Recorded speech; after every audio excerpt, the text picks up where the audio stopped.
আজ আমি বানাবো মোমোর চাটনি। মোমোর সাথে চটপটা ঝাল চাটনি খেতে সবারই খুব ভালো লাগে, তাই আজ আমি আপনাদের করে দেখাবো মোমোর চাটনি। এরকম নিত্য নতুন রান্নার রেসিপি পেতে প্লিজ আমার চ্যানেলটা আপনারা সাবস্ক্রাইব করুন। আর মোমোর চাটনি যদি আপনাদের ভালো লেগে থাকে আপনারা প্রচুর লাইক, কমেন্ট আর শেয়ার করবেন। চলুন মোমোর চাটনি করতে কি কি উপকরণ লাগে আপনাদের দেখিয়ে দিই। শুকনো লঙ্কা নিয়েছি আমি 10টার মতো। শুকনো লঙ্কাটাকে আমি 1 ঘন্টার মতো জলে ভিজিয়ে রেখে তারপর জল থেকে তুলে নিয়েছি।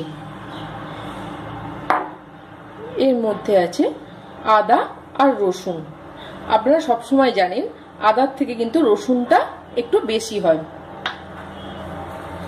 গোটা জিরে, সাদা তেল, নুন,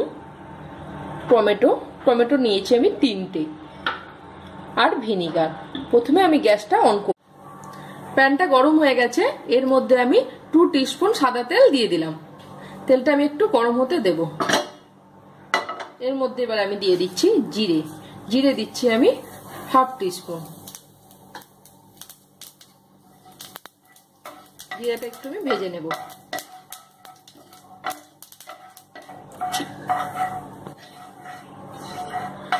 জিরেটা আমি ভেজে নিলাম। এবার আমি শুকনো লঙ্কাটা দিয়ে দিচ্ছি। এর সাথে আমি দিয়ে দিচ্ছি টমেটোটা।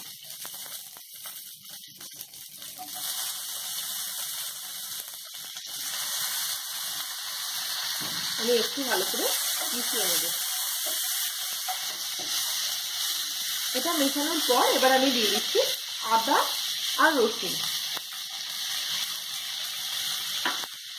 রসুনের কোয়া দিয়েছি আমি এখানে 10 থেকে 12টার মতো, আর আদা দিয়েছি ধরুন, আর রসুনের হাফ। ভালো করে একটু মিশিয়ে নেব। এতে আমি এবার অল্প করে নুন দিয়ে দিচ্ছি। নুনটা দিয়ে আমি ভালো করে একটু মিশিয়ে নেব। আমি একটু ভালো করে মিশিয়ে নিলাম। এবার গ্যাসটা আস্তে দিয়ে আমি টমেটোটা একটু গলতে দেব।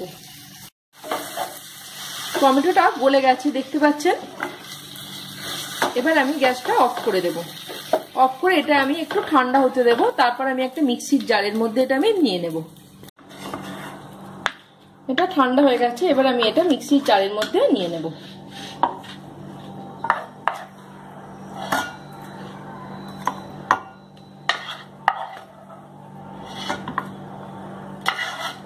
এটা মিক্সির জারের মধ্যে আমি নেওয়ার পর আমি এটা ভালো করে পেস্টটা করে নেব।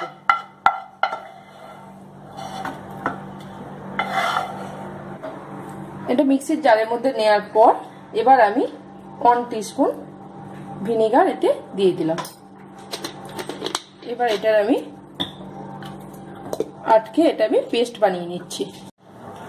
রেডি হয়ে গেছে আমার মোমোর চাটনি।